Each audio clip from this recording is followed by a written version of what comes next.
Salut les gars, j'espère que vous allez bien. Aujourd'hui, une vidéo un petit peu violente, mais je pense que ça va être salutaire pour beaucoup de gens. Si vous n'êtes pas d'accord, il n'y a aucun problème. Moi, je vous explique juste ma façon de voir les choses. Ça peut vous aider. L'amour, c'est une obsession, donc ne sois pas amoureux. Alors, qu'est-ce que l'amour? Être à l'amour, c'est être en one it is. One it is, c'est être dépendant, dépendant amoureusement de quelqu'un, une dépendance affective, quoi. Être accro à une personne, c'est typique d'une relation qu'on dit toxique. Mais les gens veulent pas le voir. Alors, une âme sœur, en fait, ça n'existe pas une âme sœur. Disney en est responsable, il nous fait croire qu'il y a des âmes sœurs, que la vie est belle, que on est destiné à une seule personne. Alors que la vie, c'est pas ça. La vie, c'est rencontrer des gens, parfois c'est compatible, parfois c'est pas compatible, et puis c'est tout. Il n'y a rien de plus transcendantal que ça. Pourquoi c'est dangereux d'être amoureux? Bah, je pense que vous le savez déjà. Perte de lucidité, perte d'argent parfois, fragilité émotionnelle, donc beaucoup de tristesse, dépression. Est-ce que ça a une utilité? Aucune. Aucune utilité d'être amoureux. En vrai, il y a une utilité. Pourquoi les gens tombent amoureux? Il y a une raison à ça en fait. La raison, c'est que c'est une stratégie sexuelle. C'est une stratégie sexuelle parmi tant d'autres, et je vais vous en expliquer une autre après qui marche mieux, en tout cas selon moi, qui est comment, qui est plus avantageuse pour l'homme de manière générale. C'est la stratégie qui ne marche pas d'abord, c'est se marier et avoir des enfants. Alors, vous allez me dire, mais ça marche. Je me marie, j'ai une femme géniale et j'ai des enfants. Alors oui, parfois ça marche. Le problème, c'est que souvent, en tout cas plus souvent qu'on le croit, c'est pas si souvent. C'est c'est un peu l'effet secondaire. C'est qu'il y a le problème, c'est que parfois la femme fait des enfants avec d'autres personnes, donc elle trompe son mari, on va dire, pour ensuite après éduquer ses enfants par son mari. Donc le mec éduque des enfants qui ne sont pas les siens. Moi je trouve que c'est un gros problème pour le mec parce que c'est un problème de génétique. C'est-à-dire que tu éduques quelqu'un qui n'a pas la même génétique que toi. Et d'un point de vue, je sais qu'il y en a, ils s'en foutent de nos jours, hein, mais d'un point de vue transmission des gènes, c'est très problématique. C'est un peu, tu te fais avoir, quoi. Pour ça que l'infidélité est très tabou quand on est marié.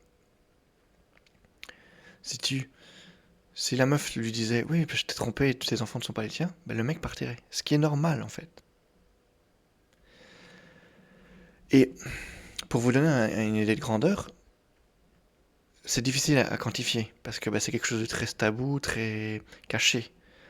Donc, personne ne sait vraiment quels sont les chiffres de combien d'enfants ne sont pas les enfants du gars. Il y a quand même un gars, c'était comment? Stephen. Je confonds toujours entre Stephen Hawking. Enfin, il y en a un qui fait de la biologie, et il y en a un qui fait de la physique. Il y a celui dans son chaise, ah bon, il est mort, mais. Et l'autre. Je confonds toujours un des deux. Celui qui fait la biologie, il a écrit un livre qui s'appelle Sperm Wars, qui est très intéressant à lire d'ailleurs, qui vous explique qu'il y a, selon lui, selon ses calculs, il y a au moins 10% des enfants, donc 1 sur 10, qui n'est pas du père qu'on croit. Ce qui est quand même beaucoup quand on réfléchit. Ça veut dire que un enfant sur 10 vient d'une tromperie finalement. Enfin, de nos jours, avec les remariages, c'est un peu différent, mais à son époque, parce que c'était à son époque, c'était normalement les mariages sérieux, quoi, entre guillemets. Pour moi, la solution à ça, c'est de changer de stratégie sexuelle. Parce qu'il y en a plusieurs. Se marier, avoir des enfants, c'est une stratégie parmi tant d'autres. C'est pour ça que tout le monde ne se marie pas, en fait. C'est pas parce qu'ils trouvent pas la personne, c'est parce qu'ils ont une autre stratégie en tête. C'est ça qu'il faut comprendre. Une autre stratégie sexuelle, j'ai mis Elvis parce que, à mon avis, lui, il était dans cette stratégie. C'est celle des bad boys en général. C'est celle des gars qu'on dit vont finir vieux célibataires. Oui, mais c'est leur plan de finir vieux célibataire. Parce que leur idée, c'est de coucher avec plein de filles. C'est de faire dans la quantité plutôt que dans la qualité. Bon, après, ils font aussi dans la qualité. Souvent, ils ont les plus jolies filles. Mais en fait, ils se limitent pas avec une seule femme. Ils se marient pas. Certaines tomberont enceintes parce que, si tu couches avec plein de filles, tu couches pas tout le temps avec capote. Parce que, personne n'est sérieux à 100%. Et en fait, souvent, elles feront élever ton gosse par un autre mec. C'est ça qui est génial. Pour toi, je veux dire. Pour l'autre gars, bon, c'est horrible, mais chacun ses problèmes, on va dire. Du coup, cette stratégie marche. En fait, on ne sait pas si elle marche. Je vais pas m'avancer, mais cette stratégie est très difficile non plus aussi à calculer. En fait, toutes ces stratégies sexuelles sont difficiles à calculer, c'est pour ça que toutes les stratégies existent encore de nos jours. Parce qu'elles marchent à un certain pourcentage. Le mec qui se marie, je vais revenir à celui d'avant. Le mec qui se marie, qui a des enfants. 1 sur 10 n'est pas son enfant, mais t'as quand même 9 sur 10. Bon, il fait pas 10 enfants, mais tu vois ce que je veux dire.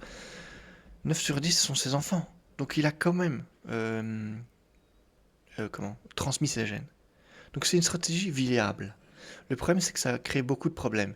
Tu dois dépenser tout pour ta famille, tu dois supporter ta femme qui te trompe, tu dois supporter de vivre avec ta femme qui souvent devient de plus en plus désagréable, on sait pas trop pourquoi. Tu dois supporter tes enfants, machin, mais Tandis que là, tu dois pas t'occuper de tes enfants, en tout cas la plupart du temps. Parfois la femme elle revient, elle demande un test de grossesse, un test de paternité, pardon. C'est le risque à prendre. Tu payeras quand même moins que si c'était le gars qui était là.